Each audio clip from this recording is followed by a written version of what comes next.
سیدہ فاطمہ سلام اللہ علیہا کی شہادت یا وفات کے حوالے سے اسلامی تاریخ میں مختلف روایات اور نظریات موجود ہیں۔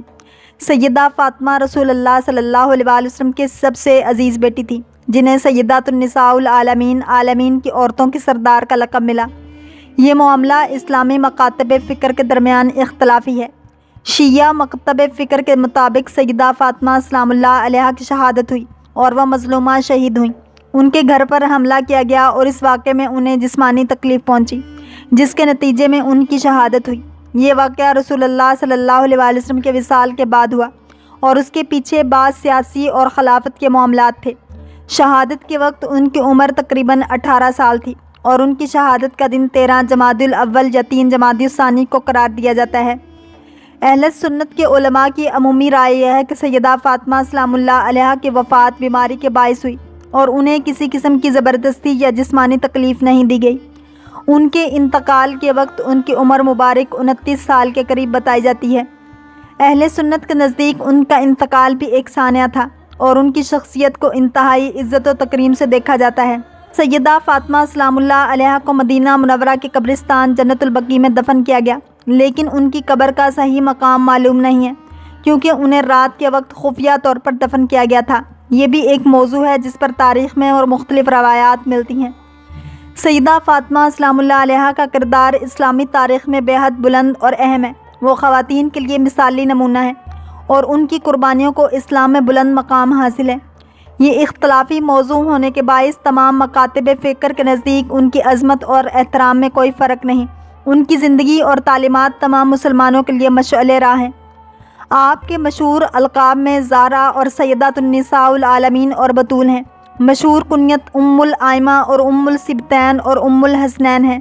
آپ کا مشہور ترین لقب سیدۃ النساء العالمین ایک مشہور حدیث کی وجہ سے پڑا، جس میں حضور اکرم صلی اللہ علیہ وسلم نے ان کو بتایا کہ وہ دنیا اور آخرت میں عورتوں کی سردار ہیں۔ اس کے علاوہ وہ خاتون جنت، الطاہرہ، الزکیہ، المرضیہ، السیدہ، سیدۃ النساء اہل الجنہ، العذراء وغیرہ بھی القاب کے طور پر ملتے ہیں۔ حضرت فاطمہ الزہرا سلام اللہ علیہا کی ابتدائی تربیت خود رسول اللہ صلی اللہ علیہ وسلم اور حضرت خدیجہ الکبریٰ نے کی۔ اس کے علاوہ ان کی تربیت میں اولین مسلمان خواتین شامل رہیں۔ بچپن میں ہی ان کی والدہ حضرت خدیجہ رضی اللہ تعالیٰ عنہ کا انتقال ہو گیا۔ انہوں نے اسلام کا ابتدائی زمانہ دیکھا اور وہ تمام تنگی برداشت کی جو رسول اللہ صلی اللہ علیہ وسلم نے ابتدائی زمانہ میں قریش کے ہاتھوں برداشت کی۔ ایک روایت کے مطابق ایک دفعہ حضور اکرم صلی اللہ علیہ وسلم کعبہ میں حالت سجدہ میں تھے جب ابو جہل اور اس کے ساتھیوں نے ان پر اونٹ کی اوجڑی ڈال دی۔ حضرت فاطمہ الزہرا سلام اللہ علیہا کو خبر ملی تو آپ نے آ کر ان کی کمر پانی سے دھوئی۔ حالانکہ آپ اس وقت کم سن تھیں، اس وقت آپ روتی تھیں تو حضور اکرم صلی اللہ علیہ وسلم ان کو کہتے جاتے تھے کہ اے جانے پدر رو نہیں، اللہ تیرے باپ کی مدد کرے گا۔ ان کے بچپن ہی میں ہجرت مدینہ کا واقعہ ہوا۔ ربیع الاول میں 10 بعثت کو ہجرت ہوئی۔ مدینہ پہنچ کر حضور اکرم صلی اللہ علیہ وسلم نے زید بن حارثہ اور ابو رافع کو 500 درہم اور اونٹ دے کر مکہ سے حضرت فاطمہ الزہرا سلام اللہ علیہا، حضرت فاطمہ بنت اسد، حضرت سودا اور حضرت عائشہ رضی اللہ تعالیٰ عنہ کو بلوایا۔ چنانچہ وہ کچھ دن بعد مدینہ منورہ پہنچ گئیں۔ بعض دیگر روایات کے مطابق انہیں حضرت علی کرم اللہ وجہ الکریم بعد میں لے کر آئے۔ 2 ہجری تک آپ حضرت فاطمہ بنت اسد کی زیر تربیت رہیں۔ 2 ہجری میں رسول اللہ صلی اللہ علیہ وسلم نے حضرت ام سلمہ رضی اللہ تعالیٰ عنہ سے عقد کیا تو حضرت فاطمہ الزہرا سلام اللہ علیہا کو ان کی تربیت میں دے دیا۔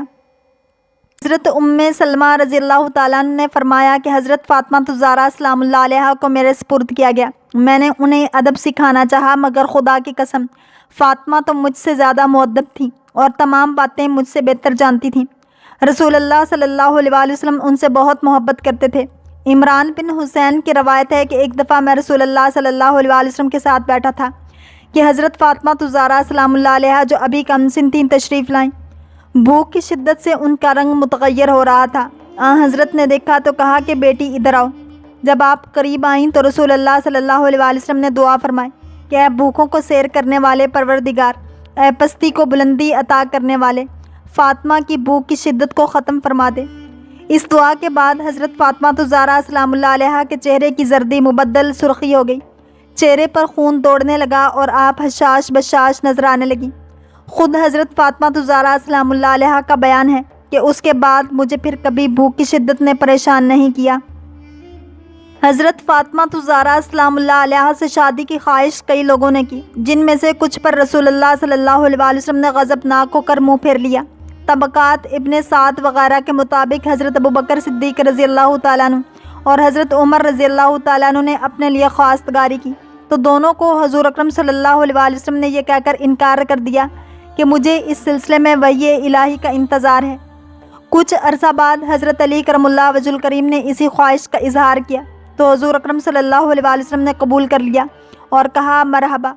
بعض روایات کے مطابق حضور اکرم صلی اللہ علیہ وسلم نے حضرت علی کرم اللہ وجہ الکریم سے فرمایا کہ اے علی، خدا کا حکم ہے کہ میں فاطمہ کی شادی تم سے کر دوں، کیا تمہیں منظور ہے؟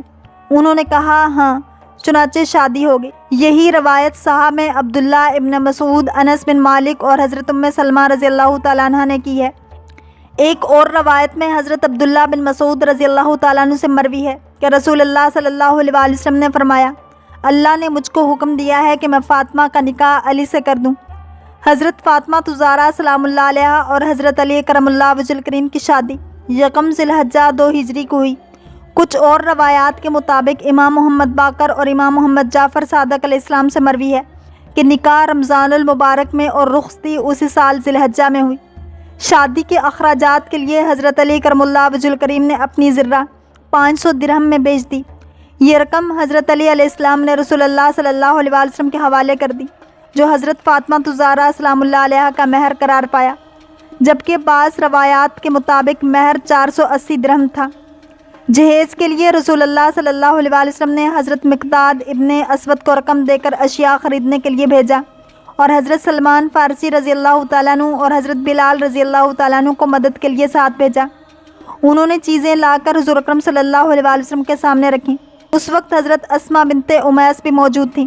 مختلف روایات میں جہیز کی فہرست میں ایک قمیض، ایک مکنا یا خمار یعنی سر ڈھانکنے کے لیے کپڑا، ایک سیاہ کمبل، کھجور کے پتوں سے بنا ہوا ایک بستر، موٹے ٹاٹ کے 2 فرش، 4 چھوٹے تکیے، ہاتھ کی چکی، کپڑے دھونے کے لیے تانبے کا ایک برتن، چمڑے کی مشک، پانی پینے کے لیے لکڑی کا ایک برتن، کھجور کے پتوں کا ایک برتن جس پر مٹی پھیر دیتے ہیں، 2 مٹی کے آب خورے، مٹی کی سراہی، زمین پر بچھانے کا ایک چمڑا، ایک سفید چادر اور ایک لوٹا شامل تھے۔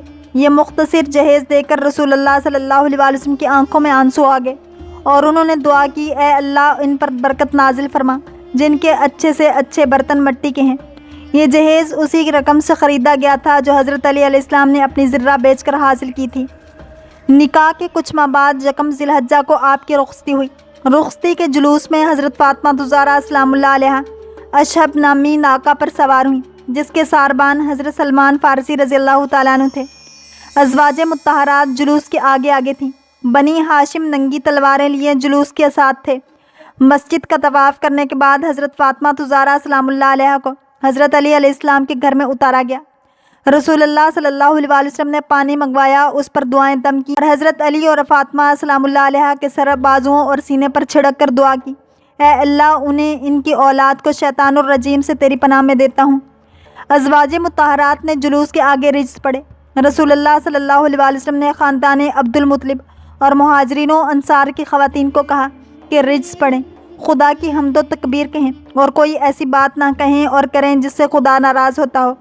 بالترتیب حضرت ام سلمہ رضی اللہ تعالیٰ عنہ، حضرت عائشہ صدیقہ رضی اللہ تعالیٰ عنہ اور حفصہ رضی اللہ تعالیٰ عنہ نے رجز پڑھے۔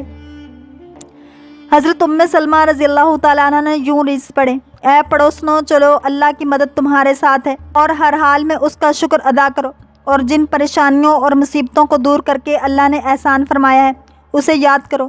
آسمانوں کے پروردگار نے ہمیں کفر کی تاریکیوں سے نکالا اور ہر طرح کا عیش و آرام دیا۔ اے پڑوسنو، چلو سیدہ زنانان عالم کے ساتھ، جن پر ان کی پھوپھیاں اور خالائیں نثار ہوں، اے عالی مرتبت پیغمبر کی بیٹی جسے اللہ نے وحی اور رسالت کے ذریعے سے تمام لوگوں پر فضیلت دی۔ حضرت عائشہ صدیقہ رضی اللہ تعالیٰ عنہ نے یوں رجز پڑھا، اے عورتوں، چادر اوڑھ دو اور یاد رکھو کہ یہ چیز مجمع میں اچھی سمجھی جاتی ہے۔ یاد رکھو اس پروردگار کو جس نے اپنے دوسرے شکر گزار بندوں کے ساتھ ہمیں بھی اپنے دین حق کے لیے مخصوص فرمایا۔ اللہ کی حمد اس کے فضل و کرم پر اور شکر ہے اس کا جو عزت و قدرت والا ہے۔ فاطمہ الزہرا کو ساتھ لے کر چلو کہ اللہ نے ان کے ذکر کو بلند کیا ہے اور ان کے لیے ایک ایسے پاک و پاکیزہ مرد کو مخصوص کیا ہے جو انہی کے خاندان سے ہے۔ حضرت حفصہ رضی اللہ تعالیٰ عنہ نے یوں فرمایا، تمہیں اللہ نے تمام دنیا پر فضیلت دی ہے، اس شخص کی فضیلت کے ساتھ جس کا فضل و شرف سورہ زمر کی آیتوں میں مذکور ہے۔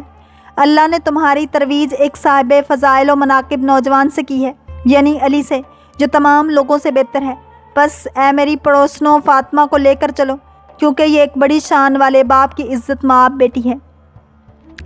اللہ کریم ہم سب کو دین اسلام کی پیروی کرنے والا اور عشق مصطفیٰ صلی اللہ علیہ وآلہ وسلم نصیب فرمائے۔ اگر آپ کو یہ ویڈیو پسند آئی ہے تو لائک، شیئر اور سبسکرائب کرنا مت بھولیے، تاکہ ایسے ہی اسلامک انفارمیٹیو ویڈیوز آپ تک پہنچتی رہیں۔